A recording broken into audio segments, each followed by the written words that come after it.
I watched my sister lace up my custom racing flats, the ones I'd saved for 3 months to buy, and I felt the exact same sick twist in my stomach I'd felt the first time this happened, the first time I died. Thanks for letting me borrow these, Emma, Riley chirped, her voice syrupy sweet in that way that made my mother smile and my teeth clench. My shoes are just so worn out, and you know how important this qualifier is for me. I knew, God, did I know. In my previous life, I'd said yes. I'd handed over my racing shoes with a resigned smile because that's what I always did. I was the good daughter, the accommodating sister, the one who made herself smaller so Riley could shine brighter. And my sister had worn my shoes to qualify for the Boston Marathon with a time of 3:28:42. My time. Because those shoes had something she didn't know about. Custom orthotics I'd had made after months of saving, perfectly calibrated to my gait, my stride, my body. They'd given me the edge I needed, shaving precious minutes off my personal best. And she'd stolen that edge, worn it on her feet, and crossed the finish line into my dream while I'd stood on the sidelines watching. My borrowed replacement shoes giving me blisters that made me DNF at mile 18. But that wasn't even the worst part. The worst part came 3 weeks later when I'd tried to register for another qualifier and discovered that my credit cards were maxed out. Riley had stolen my identity, something she'd started doing when we were teenagers, and I'd stupidly shared my social security number for what I thought was a joint family phone plan. By the time I untangled the financial nightmare, I'd lost my job, my apartment, and my chance to ever qualify for Boston. The registration fees, the training costs, the time off work, I couldn't afford any of it anymore. I'd spiraled. Depression, debt, and the crushing weight of being the family disappointment had dragged me down until one rainy night. Driving home from my third job, a truck ran a red light and then I woke up 3 months in the past. The morning of my 26th birthday with every memory intact and a second chance burning in my chest like rocket fuel. Actually, I said, and Riley's hand froze on the laces. I need those. I have a race tomorrow too. My mother's head snapped up from her phone. Emma, don't be selfish. Riley's qualifier is for Boston. Your little 5K can wait. It's not a 5K. I kept my voice steady even though my heart was hammering. It's the Chicago Marathon qualifier, and I'm not lending my shoes. The silence in the kitchen was profound. Riley's eyes went wide with shock, then narrowed with calculation. She'd never seen me say no before. In 26 years of life, both of them, I'd never once put my foot down. Mom, Riley whined, her voice slipping into that little girl tone that had always worked. She's being ridiculous. She knows how hard I've trained. Emma, my mother's voice was ice. Your sister needs those shoes. Don't ruin this for her out of spite. And there it was. The same script as before, the same assumptions, the same dismissal, the same certainty that my dreams were worth less than Riley's wants. But I'd already lived this story. I knew how it ended. And this time, I was writing a different ending. No, I said simply, and pulled the shoes off Riley's feet myself. Find your own. The thing about dying and being reborn is that you remember everything with perfect crystalline clarity. Every humiliation, every small cruelty, every moment you let yourself be crushed under the weight of other people's selfishness. It plays in your head like a movie you can't turn off, and you see all the places where you should have fought back, should have said no, should have chosen yourself. I remembered being 8 years old when Riley was born and how overnight I stopped being the beloved only child and became the responsible one. I remembered my parents missing my middle school track meets because Riley had a dance recital. I remembered being told to be quiet during dinner because Riley was practicing for a spelling bee. I remembered working 2 jobs through college while my parents paid for Riley's sorority dues and spring break trips. I remembered the casual, constant message that I was less important. Riley was the golden child, beautiful, charming, effortlessly talented at everything she touched for about 15 minutes before she got bored and moved on. She'd been a dancer until she wasn't, a cheerleader until she wasn't, a theater kid until she wasn't. Running was just her latest obsession, taken up 8 months ago when she'd seen me training and decided it looked fun and easy. What she didn't know, what she'd never bothered to learn, was that I'd been running since I was 13. Running had been my escape, my therapy, my one place where effort actually mattered more than charm. I'd built my speed and endurance mile by mile, year by year, through New England winters and summer heat, through injuries and setbacks, and the quiet, relentless determination to be good at something that was mine. The custom orthotics in my racing flats were the culmination of years of learning my body, understanding my weaknesses, and saving every spare dollar from my salary as an elementary school teacher. They corrected my slight overpronation, supported my high arches, and gave me the biomechanical efficiency that had finally gotten my marathon time down to 3:27:15. Boston qualifying time for women teen to 34 was 3:30 and 2. I'd made it. I'd fucking made it. And then Riley had borrowed my shoes. In my first life, she'd qualified with my orthotics and immediately registered for Boston. By the time I'd scraped together enough money for another qualifier 6 months later, the damage to my credit and my life was done.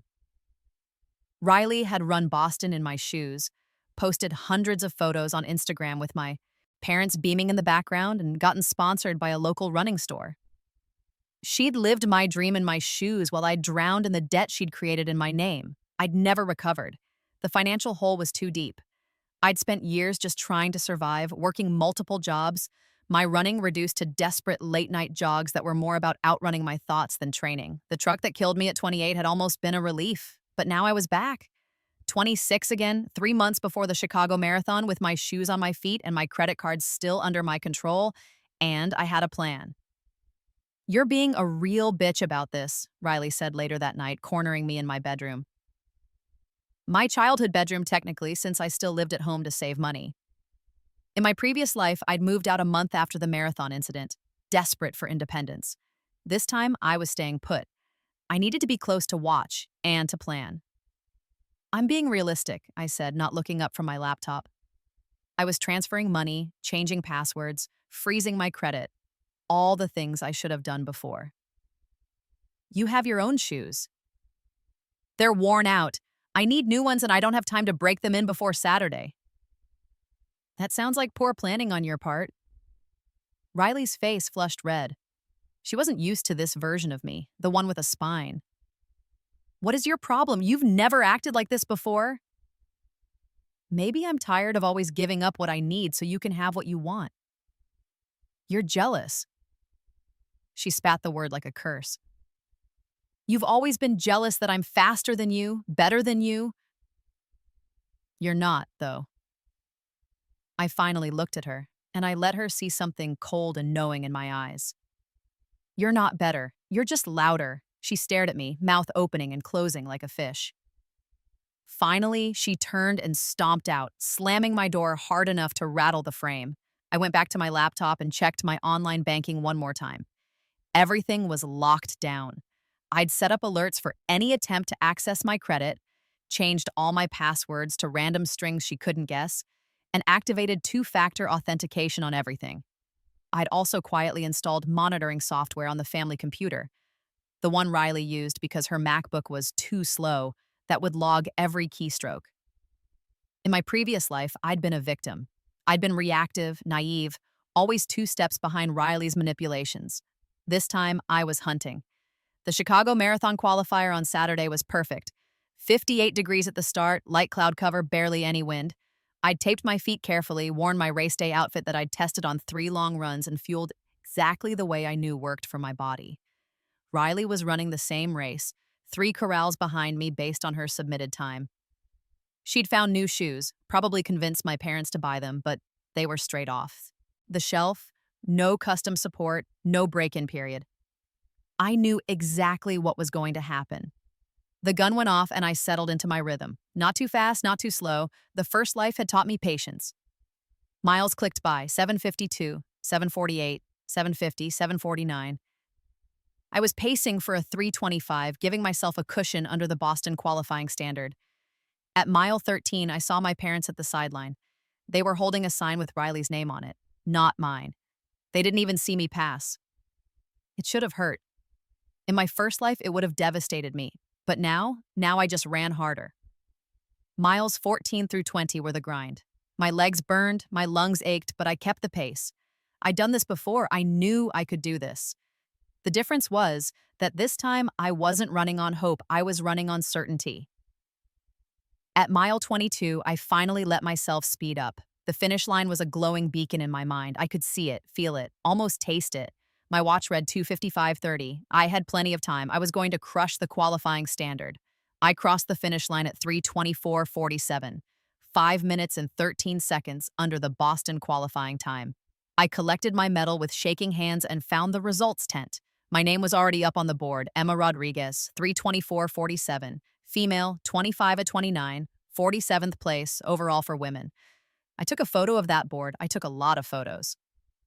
Riley finished 20 minutes later with a time of 3:47:33. She'd missed the qualifying standard by 17 and a half minutes. I watched her cross the finish line from a distance, saw her face crumple when she checked her time, saw her immediately start crying and gesturing angrily at her feet. My mother rushed to her side. My father wrapped her in a hug. They comforted her, told her it was okay, promised her another chance. No one had noticed I'd even finished. That was fine. I didn't need them to notice yet. I had other plans.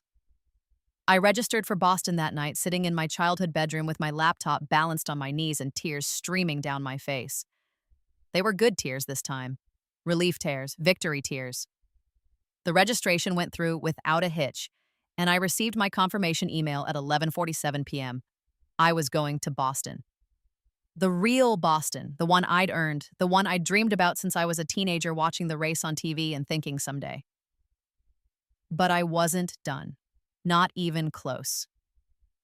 Because in my first life, the marathon had just been the beginning of Riley's betrayal. She'd stolen my shoes, yes, but she'd also stolen my identity, my credit, and ultimately my future. And my parents had enabled every step of it, convinced that Riley's success was the family's success and my struggles were just personal failings. This time, I was going to make sure everyone saw the truth. 2 weeks after the qualifier, Riley announced she was going to try again at a race in Detroit in December. She needed a 3:30 to qualify for Boston, and she was absolutely determined to make it. I just had an off day in Chicago, she told our parents over dinner. The shoes weren't broken in properly, and Emma wouldn't let me borrow hers, even though she knows how important this is to me. Emma, my mother's voice was sharp. You qualified. You don't need those shoes anymore. Let your sister borrow them for Detroit. No, I said calmly, cutting into my chicken. Don't be selfish. I'm training for Boston. I need my shoes. You have other shoes. So does Riley.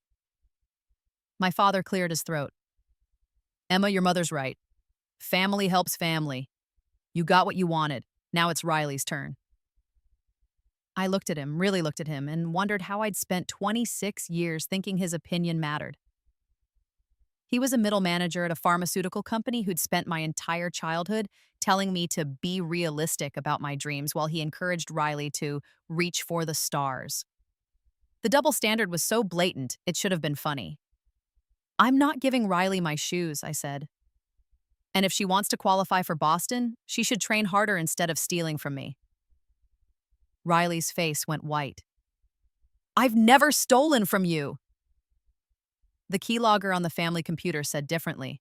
I had logs of her trying to access my Amazon account 3 times in the last week, trying increasingly desperate password combinations. She'd also Googled how to find someone's credit card number and can siblings take out loans in each other's names. She was planning to do it again. Not yet, I said and smiled. But the night is young. Here's what I knew from my first life. Riley was going to borrow my credit card information in exactly 8 days. She'd found it before by going through my wallet while I was in the shower, photographing my cards with her phone. She'd been doing it for years, small charges at first, things I'd dismissed as mistakes or fraudulent activity I'd just dealt with. But after the marathon, she'd gone big, opening credit cards in my name, taking out a personal loan, even trying to lease a car. By the time I'd discovered the extent of it, the damage was catastrophic. This time, I was ready. I set up cameras in my room, tiny ones I'd ordered online, hidden in a phone charger and a desk clock. I created a fake credit card, printed it with a realistic template I found online, and left it in my wallet where she'd find it. The account number was real, a new card I'd opened just for this purpose, but I'd set the limit to $500 and activated fraud alerts on every transaction. Then I waited. It took 6 days instead of 8. I came home from a training run to find my bedroom door cracked open, which I always kept closed. The desk clock camera had captured everything.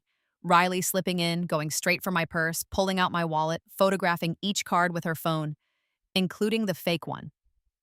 I downloaded the footage and backed it up in 3 different places. Then I waited some more. The first fraudulent charge came 2 days later, $347 at Lululemon. The alert went straight to my phone, along with a text asking me to confirm if it was legitimate. I confirmed it was fraud. The second charge came 3 hours later, $156 at Sephora. Fraud. The third was dinner for 4 at an expensive restaurant, $200. Fraud. Each time, I confirmed it wasn't me. Each time the credit card company flagged it, and each time I saved the documentation. By the end of the day, Riley had tried to spend $1,200 on my fake credit card, and the credit card company had locked the account and started an investigation. I filed a police report that night. "What do you mean you filed a police report?" My mother's voice was shrill. "Emma, that's your sister." "That's my identity," I said. We were in the kitchen again, same position as the shoe argument, but this time I had a folder full of evidence on the counter. "She stole my credit card information and committed fraud. That's a crime." "It's a misunderstanding. Riley would never—" "I have video evidence." I opened my laptop and turned it to face her. "Want to see?" My mother's face went through several expressions: shock, denial, calculation. "Where did you get cameras?" "Amazon. They're very affordable now." "You were spying on your own sister?" "I was protecting myself from my own sister." I kept my voice level. "This isn't the first time she's stolen from me. It's just the first time I've caught her." Riley burst into the kitchen then, her face blotchy from crying. "Mom, the police called me. They're saying I committed credit card fraud. Tell them it's not true." "It is true," I said. "I have video of you going through my wallet. I have records of charges you made on a card in my name. I have texts from you to your friends bragging about your shopping haul. The credit card company has already confirmed the charges were fraudulent." "It was a mistake," Riley wailed. I thought you said I could borrow it." "When would I have said that? Be specific." She couldn't answer. Her eyes darted around the kitchen looking for an escape route, a lifeline, anything. Finally, she turned to our mother. "Mom, do something." My mother looked between us, her face tight. "Emma, this is ridiculous. Drop the charges. Riley will pay you back." "With what money?" I asked. "She doesn't have a job. She hasn't had a job in 8 months." "We'll pay you back," my father said, appearing in the doorway. "Name your price, but you're not destroying your sister's life over a misunderstanding." And there it was. The same pattern as always. Riley fucks up. They offer money to make it go away, and I'm expected to accept it and pretend nothing happened. "No," I said. "Emma, no, Riley committed a crime. She's been committing crimes against me for years, and you've been enabling it because it's easier than holding her accountable, but I'm done. The charges stand." My father's face went red. "If you do this, you're out. Out of this house. Out of this family. We don't turn on each other." "She turned on me first," I said quietly. "Every time she stole from me, every time you chose her over me, every time you made me small so she could be big. You turned on me years ago. I'm just finally noticing." I picked up my laptop and my folder and walked out of the kitchen. Behind me, Riley was sobbing, and my mother was calling me ungrateful, and my father was making threats about changing the locks. I didn't care. I was free. I moved out that night, taking only what I could fit in my car. I'd been preparing for this, actually. I'd already put a deposit on a studio apartment across town, small but mine, and I'd been quietly moving my important belongings there for the past 2 weeks. The police investigation moved forward. Riley was charged with identity theft and credit card fraud. My parents hired a lawyer, of course, and the lawyer tried to negotiate a plea deal where Riley would pay restitution. and the charges would be dropped. I said no. My parents stopped speaking to me. My extended family, aunts, uncles, cousins who'd always liked Riley better anyway, sent me messages calling me vindictive, cruel, family destroying. I blocked most of them. The few who reached out with support, I kept. Riley's lawyer argued that she had no criminal history, that this was a one-time mistake, that she was a good person who'd made a bad choice. The prosecution brought out the evidence. Not just the recent fraud, but a pattern of charges going back 3 years that I'd meticulously documented from old credit card statements. It turned out Riley had been stealing from me since she'd turned 18, and I'd stupidly trusted her with my information. The total was just over $14,000. In my first life, I'd never known. I'd declared bankruptcy at 27, thinking I was just bad with money, never realizing my sister had been systematically robbing me. This time, everyone was going to know. Riley took a plea deal in the end, 2 years probation, mandatory restitution, community service, and a permanent record. It wasn't prison, but it was justice. And more importantly, it was public. The local news picked up the story, local runner charged with identity theft against sister, and suddenly everyone in our town knew what she'd done. Her Instagram followers, the ones who'd watched her training journey and aspirational lifestyle posts, started asking questions. Where had all the expensive activewear come from? The fancy meals, the weekend trips. Some internet sleuth found the court documents and posted them online. Riley's comment sections filled with disgust and disappointment. Her sponsorship from the local running store quietly disappeared. She had to drop out of the Detroit qualifier. Couldn't afford the registration fee anymore, not with the restitution payments she owed me. I should have felt bad about that. In my first life, I would have. That version of Emma would have felt guilty, would have wondered if she'd gone too far, would have considered forgiving and forgetting because that's what family does. But I died once because of Riley's selfishness and my own inability to protect myself. I wasn't making that mistake again. I ran Boston in April. It was everything I'd dreamed and more. The crowds lining the streets, the electric energy, the significance of every mile marker. Heartbreak Hill lived up to its name, but I crested it with tears in my eyes and determination in my legs. I wasn't running for a time anymore. I was running for me. For the girl who'd died with her dreams unfulfilled. For the woman who'd clawed her way back and refused to be crushed again.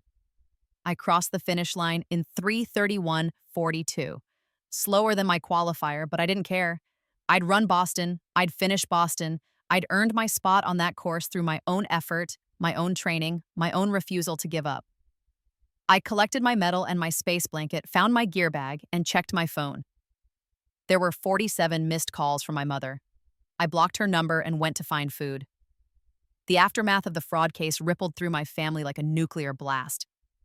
My parents tried to do damage control, spinning a story about sisterly misunderstandings and unfortunate legal complications. But the court documents were public record. Anyone who looked could see exactly what Riley had done. My mother's book club asked her not to come back. My father's golf buddies started making excuses when he tried to arrange tea times. Riley couldn't show her face at our usual coffee shop without getting stares and whispers. They'd built their entire social identity around having a perfect family with their accomplished daughters. Now everyone knew the truth. One daughter was a thief, and the other had been victimized for years. The embarrassment was eating them alive. Riley tried to reach out to me 3 months after Boston.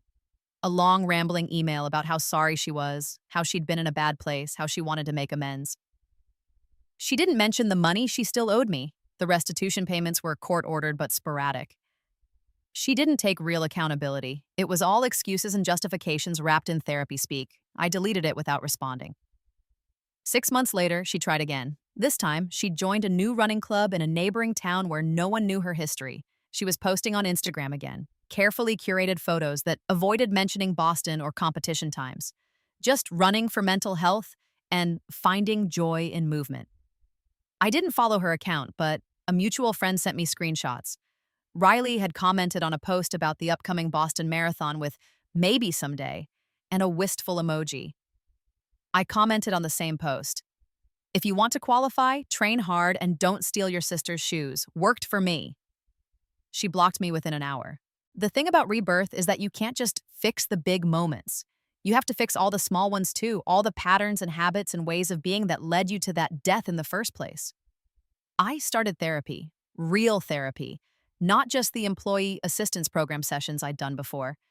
I unpacked years of parentification and golden child dynamics, learned about setting boundaries, practiced saying no without guilt. I quit my teaching job and went back to school for sports medicine. If I was going to rebuild my life, I wanted it to be a life I actually wanted, not just the one I'd fallen into because it was stable and sensible. I started dating. Nothing serious at first, just learning what it felt like to be chosen, to be prioritized, to have someone show up for me the way I'd always showed up for others. I ran another marathon, then another. My times got faster as my training got smarter. I qualified for Boston again and again and again. In my first life, I died at 28 with nothing to show for my existence except debt and disappointment. In my second life, I was 29 and thriving. Riley showed up at my apartment on a Tuesday evening in October, 18 months after I'd filed the police report. I saw her through the peephole and almost didn't answer, but curiosity won. "What do you want?" I asked, opening the door but not inviting her in. She looked terrible. Thinner than she should be, dark circles under her eyes, her hair in a messy bun that was trying for casual but landing on neglected. I wanted to apologize. In person, for real. Okay, apologize. She faltered, seeming surprised that I was actually going to make her do it. "I'm sorry. For stealing from you. For taking your shoes, your money, your identity, for all of it. I was jealous and selfish, and I hurt you really badly. I waited. There had to be more. Mom and Dad aren't speaking to me either," she continued. And there it was, the real reason she was here.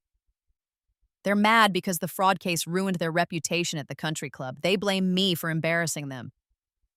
They should blame themselves for raising you to think you were entitled to everything I had. Riley flinched. That's not fair. Isn't it? How many times did they choose you over me? How many times did they tell me to share, to be generous, to put you first? I don't know. I never thought about it. Exactly, you never had to. We stood there in silence. Finally, Riley said, "I'm trying to do better. I got a job, retail, nothing special, but it's mine. I'm paying back the restitution. Slowly, but I'm paying it. I even qualified for a local half marathon." Good for you. I thought maybe we could talk. Sometimes. Not be sisters the way we were, but something. I looked at her, really looked at her, and tried to find some remnant of the bond we'd supposedly had.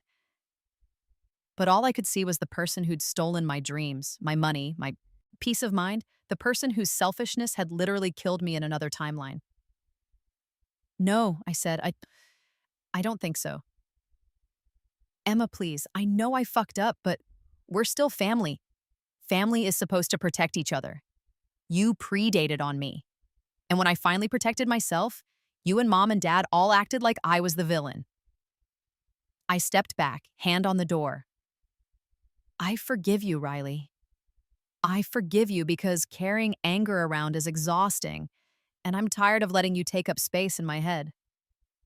But forgiveness doesn't mean reconciliation. It just means I'm done. So that's it? We'll never talk again?" "Not never. Maybe at some distant family function where we'll make polite small talk and pretend we don't have history, but sisters, friends? No, you killed that." I closed the door before she could respond. Through the wood, I heard her crying, heard her eventually walk away. I didn't cry. I'd cried enough in my first life, enough for both of us. My parents tried their own reconciliation 6 months after Riley's visit. A formal letter sent to my apartment inviting me to a family dinner to discuss our issues like adults. I sent back a letter of my own.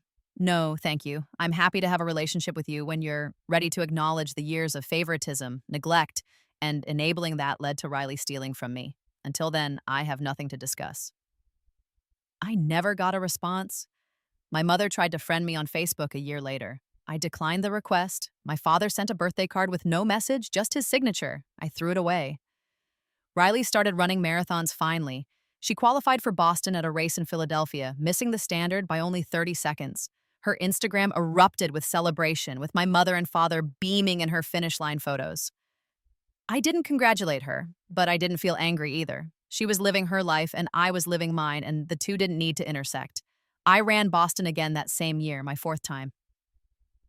I ran with my girlfriend, who'd qualified at the same race in Philly, and we held hands crossing the finish line.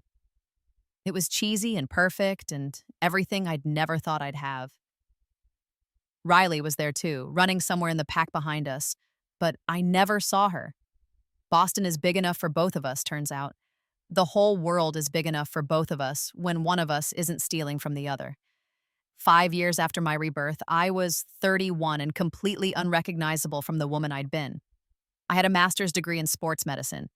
I worked at a physical therapy clinic specializing in runners. I had a girlfriend who made me laugh and never once made me feel small.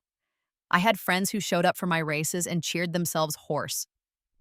I had qualified for Boston 6 times and finished at 5. One year I got injured at mile 20 and DNF'd, which taught me more about humility than any finish ever had. I had a life I'd built, entirely on my own terms, with my own effort, with no one sabotaging me from the shadows. Riley had paid back the full restitution amount, though it took her 4 years. The last check arrived with a note. "I'm sorry for everything. I hope you're happy." I deposited the check and threw the note away. Was I happy? Yes. Deliriously, surprisingly, completely happy. But more than happy, I was free. Free from the weight of being the family scapegoat. Free from the expectation that I'd sacrifice myself for my sister's success. Free from the crushing debt and stolen dreams that had defined my first life. In my first life, Riley had borrowed my running shoes and stolen my future. In my second life, I'd taken my future back and I'd run all the way to Boston again and again and again in shoes that no one else would ever wear. The epilogue to this story, the real ending, came 7 years after my rebirth. I was 33. I'd been working at the physical therapy clinic for 3 years and had just been promoted to senior therapist. My girlfriend, Maya, had proposed to me after the Boston Marathon that year, and I'd said yes immediately, both of us crying and laughing on Boylston Street while strangers cheered. Riley had moved to Denver. She was still running, still posting occasionally on social media, still trying to rebuild her life from the wreckage she'd created.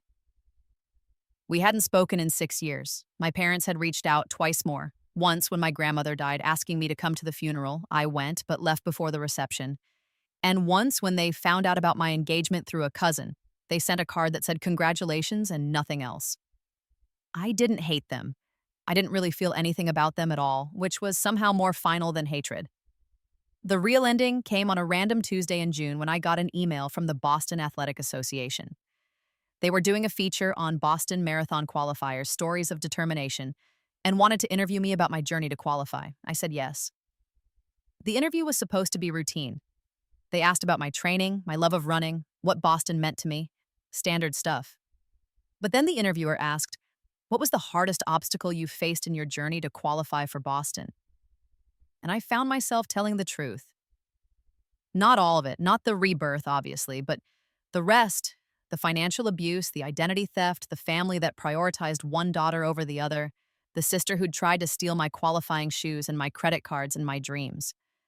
I told them about filing the police report, losing my family, rebuilding my life from scratch.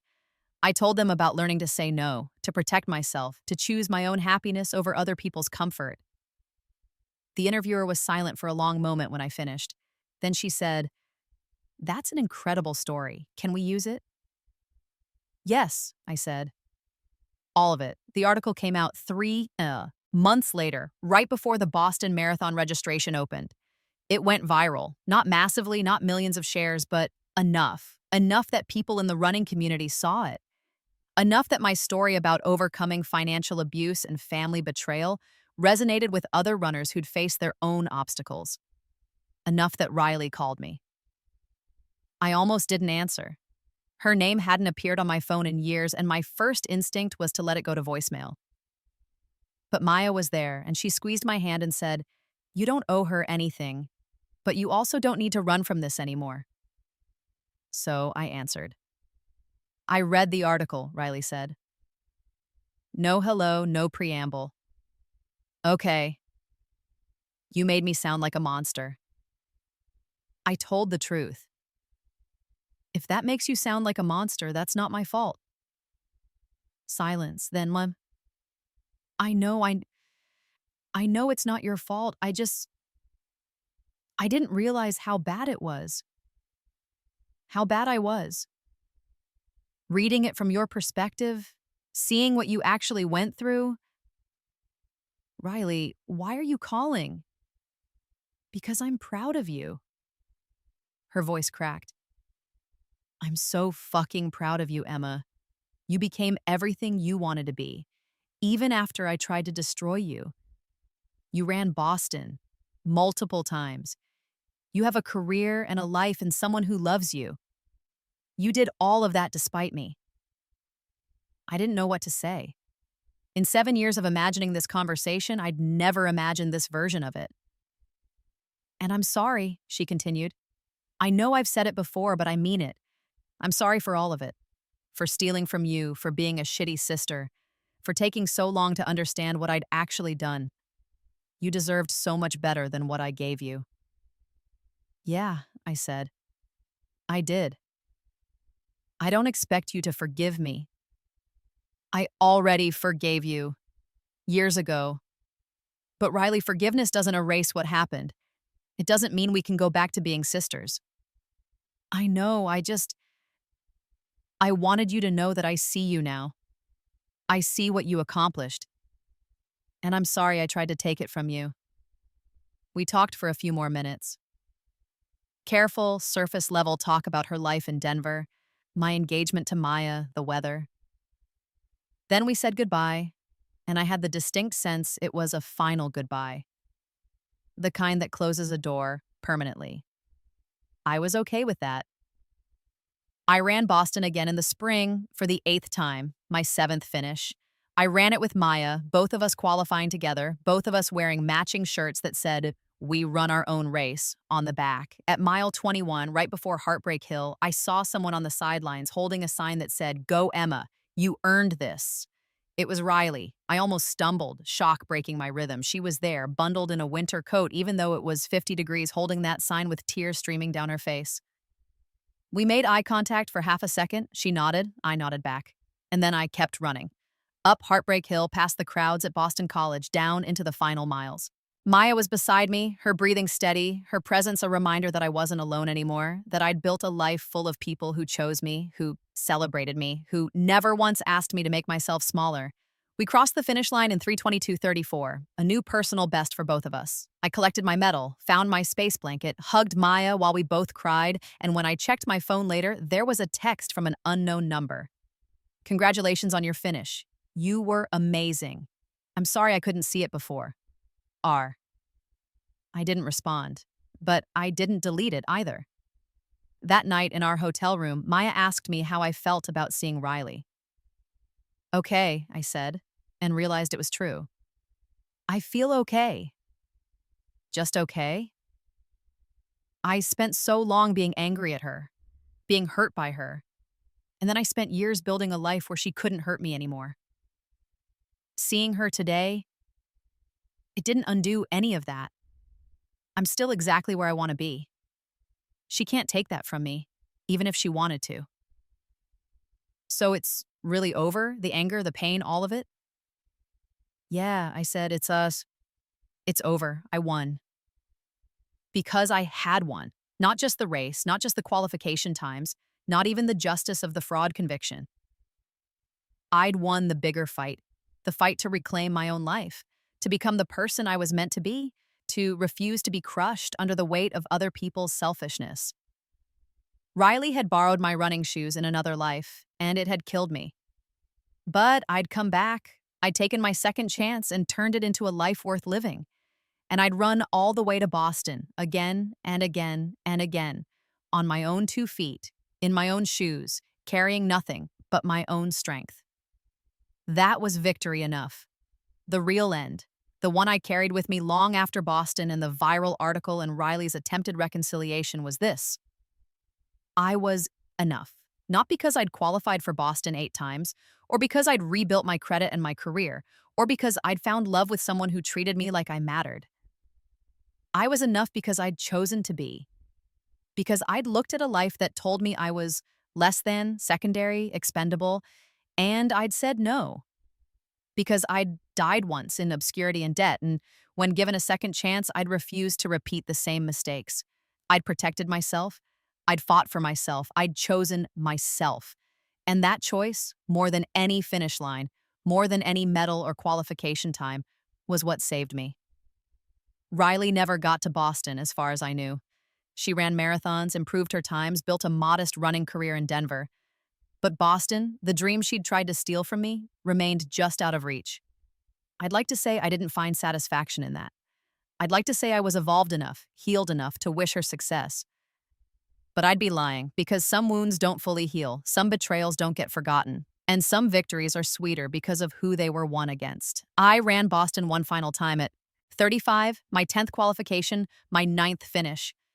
Maya and I crossed together again, and this time there was no Riley on the sidelines, no cryptic texts afterward. Just us, our achievement, our life. That night, we had dinner at a little Italian place in the North End, and Maya raised her glass. To you, she said. To the strongest person I know. To us, I corrected. To choosing ourselves. We clinked glasses, and I thought about the Emma who'd died at 28. Broke, believing she deserved the scraps she'd been given. She would have been so proud of who I'd become. I know I was.